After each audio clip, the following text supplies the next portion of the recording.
Here's a quick tutorial on how to create that kind of transition I was talking about in After Effects. So I'm basically going to create a new, composition. I'm going to call this tutorial. I don't even care, I spelled it wrong. So I'm going to put this gaming footage in. I don't actually film a lot of gaming footage, and I think this really sums it up. I die a lot, and I do. So I don't really like highlighting it, but this is just some quick footage from CSGO that I just for some reason have in my videos folder. So we're going to create 3 copies of this footage. So I'm going to create a new threshold effect.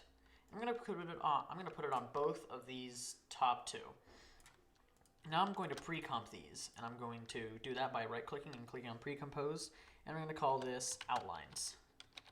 There we go. Now I'm spelling right. So what we're going to do is we're going to make this slightly higher. This last one on the bottom, we're going to make the value slightly higher. And we're going to change from mode. We're going to change it to, I believe, it's one of these. I think it's Stencil Luma, although it might be Silhouette Luma. Let me check.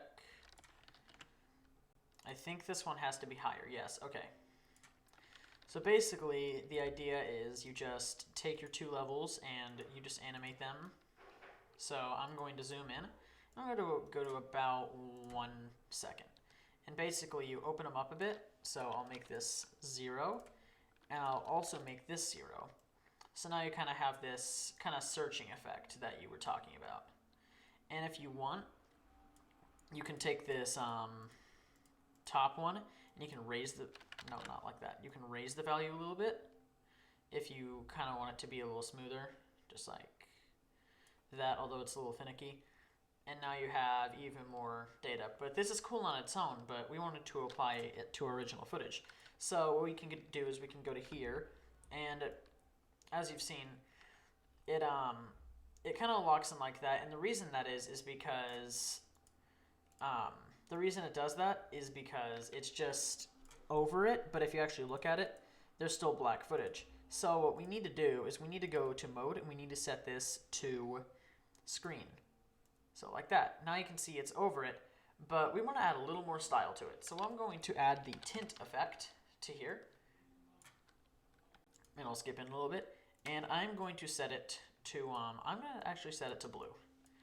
And basically what I'm going to do here is I'm going to choose glow. Now I have a million glow plugins. Most of them from Red Giant and most of them from Boris FX. But we're going to take the one from Stylize because that's one of the vanilla plugins. Now I'm going to increase the glow radius. This is one of the fun parts about After Effects. Whenever it runs out of memory, even though I have 32 gigabytes of RAM, I still have issues. Basically, I spam the enter key, just like so, until it stops, until it just goes away. This looks very unprofessional, I'm sure, but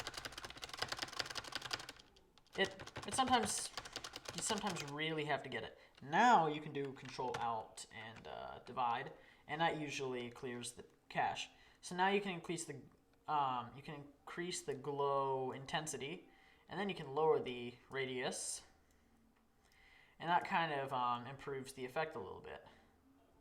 So now you have that effect, and then you can render it out, show it to all your friends, and say that you didn't watch a tutorial, and they will be none the wiser. So anyway, that's how to do it. Give me gold, please.